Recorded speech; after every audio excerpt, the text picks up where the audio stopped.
嘛是在地新闻，继续要来讲高龄化的社会，加上少子化、甲无结婚等等的原因，所以未来独居老人会愈来愈多。要安怎让家己食老的独居生活过了舒适呢？除了爱身体健康、欠养老金之外，专家讲爱做甲这3点。第一，就要继续做功课，不管是有薪水的，也或是做义工拢好，都是袂当甲社会来脱节。第二，就爱食甲老、学甲老，爱继续来学习。第三，爱学会晓过生活，安尼保证咱的老年生活一定会当过甲真精彩。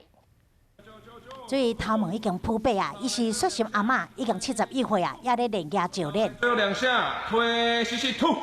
得到感情了后，虽然练家真辛苦，不过伊真欢喜，伊的体力愈好啊。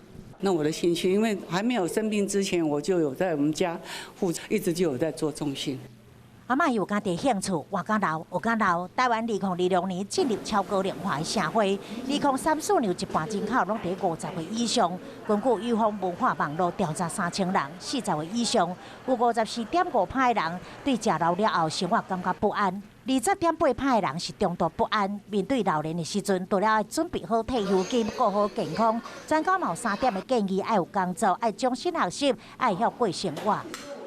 可以要学什么？包括你的兴趣也要去学习，包括运动你要把它当作技能，要好好去学习，把它学好。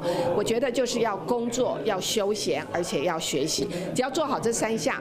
独居老人的时代来临，就算家己一个人过日，要安怎欢喜生活，袂甲社会脱节，应该爱做啥物款的准备，大家好好思考。